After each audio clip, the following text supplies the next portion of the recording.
Welcome back. Well, the former Liberian leader Charles Taylor is to be tried in The Hague. It's the culmination of a lengthy campaign for him to be brought before an international court. But who is Charles Taylor and how did he come to rule Liberia? Lucy Ashton has more. Charles Taylor, Liberian warlord, preacher, president and fugitive, a descendant of freed African-American slaves. He's the man who started the Liberian Civil War. I hate to see them getting killed. And yet the Civil War did just that, killing 200,000 and driving 1 million from their homes. Taylor went on to win a landslide victory in the 1997 elections. The ballot was fair, though fear was perhaps a chief motivator. In Taylor, voters saw a chance of peace, a strong man able to defeat the country's other warlords. But despite his pristine suits, his methods were brutal. As president, Taylor allegedly turned the country into an illegal trading machine, dealing weapons for diamonds and aiding rebellions across West Africa, one of which was in Sierra Leone. 6 years into his rule, Taylor was losing his grip. Rebels controlled 2/3 of Liberia, and the UN wanted him for war crimes. Rebels entered the capital, and Taylor went into exile. He saw it as a temporary setback. God willing, I will be back. God bless you. He fled to Nigeria, where still a wanted man, he was turned over to the UN in 2006. Fearing a local trial in Sierra Leone might trigger violence across the region, Taylor was transferred to The Hague. I do not recognize the jurisdiction of this court. I think that this is an attempt to continue to divide and rule the people of Liberia and Sierra Leone, and so most definitely I'm not guilty. Guilty or not, a more immediate question now faces the court. Does it have enough funding to bring Taylor to justice? Civilian women and girls. Well, let's rejoin our guests now from The Hague in the Netherlands, Elise Kepler, and from London, Tim Lambourne. Tim Lambourne, let me start with you, because all too often there's been no justice for victims of human rights violations in Africa. What sort of message does this trial send out to the world at large? Well, to the world at large, all the trials that take place of former heads of state who have been allegedly responsible for genocide and for wars in various countries which they may have invaded or they may have ruled over, sends out a message that this cannot be done with impunity at the beginning of the 21st century. So. Does it have any effect? I don't believe that it does have any effect, although I do believe that it is right and it should happen.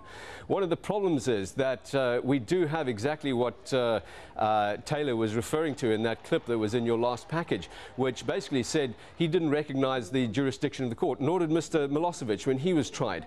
And it always looks to some degree to be like the West imposing its levels and precepts of justice on the rest of the world. Now, you could say that's only right and fair and that justice will be done, but there are a lot of people who live in these countries, and particularly in West Africa, which is an incredibly diverse and multicultural place, a place where there are as many differing opinions as there are almost as there are people.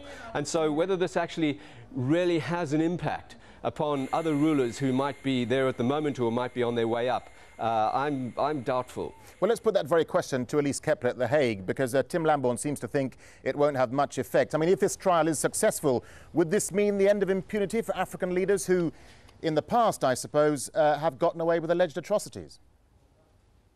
From our perspective, Taylor's trial puts would-be perpetrators on notice. And in fact, to see someone of Taylor's standing as a former president in the dock answering charges on the most serious crimes, this is someone associated with murder and mayhem across West Africa. That is a powerful signal. And having recently been in northern Uganda, where there are peace talks going on, I've seen for myself that the trial of Charles Taylor is known and does send a signal. The rebel leaders there who have been indicted by the International Criminal Court have cited the situation of Charles Taylor and his trial. So obviously these trials do resonate certainly in other parts of Africa and hopefully around the world, to send a powerful signal that no one is above the law and these kinds of crimes will not be tolerated. Tim Lambourne, some critics accuse these international trials of meting out victors' justice. How do you see it? Well, there's not really a victor's justice in this particular case because nobody beat Mr. Charles Taylor. He was deposed by a rebellion within his country, and then there was a free and fair election in which Ellen Sirleaf Johnson came to power. In fact, he's indicted for crimes of assisting the RUF in their fight in Sierra Leone. Now, just to pick up on a point of your interviewee from The Hague, if we look at the LRA, which is the Lord's Resistance Army leaders in northern Uganda, yes, that is absolutely true, but they are not the rulers of countries.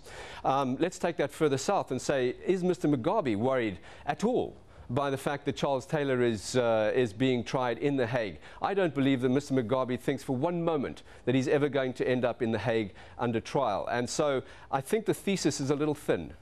Well, let's put that to Elise Kepler. I mean, do these trials have any effect? From our perspective, they absolutely do, and it's not necessarily an immediate effect. It's a gradual evolution, and it's something that contributes, these kinds of trials for the most serious crimes contributes to building respect for the rule of law and a sense that indeed these kinds of crimes cannot be committed, and perhaps not tomorrow or the next day, but this is something that over time we believe really changes how people perceive these kinds of crimes and the fact that justice will be done. And one other point that I wanted to return to is the whole issue of whether or not this is an issue of the West imposing itself on Africa. And I think it's very important to note that this is a mixed national international court. The Special Court for Sierra Leone is a Sierra Leonean international court, and there are Sierra Leonean judges along with other African judges sitting in the chambers and Sierra Leonean staff throughout this court. And in fact, the creation of the court was requested by the Sierra Leonean government, and it is a UN-backed tribunal following that request. I wanted to get a final thought from Tim Lambourne, if I may. Tim Lambourne, do you think this trial will go some way, perhaps, in helping Liberia reconcile its war-torn past? I would sincerely hope that it would. I do remember, of course, that you've got the Abuja trials that are going on for the atrocities that happened during the Rwandan genocide. It's doubtful that they actually had much of an impact, except that what they did was that they forced the international community to think, hang on a second, these things don't really work if you leave them happening in Africa. Let's take them back to a place where the Sierra Leonean justice, which your interviewees just talked about, can be channeled through a very much more westernized, into a westernized scenario so that things can happen. I do believe it will have an effect, and I think that she is absolutely right that this is a gradual approach, and it is right that Charles Taylor is tried for these crimes. I'm just skeptical that it will help the people on the ground who are missing hands and arms and legs at this time. All right, we have to leave it there. Tim Lambourne in London and Elise Kepler at The Hague. Thank you very much indeed for joining us. And thank you so much for joining us here on this edition of Inside Story. We welcome your comments and your suggestions. Please email them to us at insidestory@aljazeera.net. That's insidestory@aljazeera.net. From the whole team here, goodbye for now.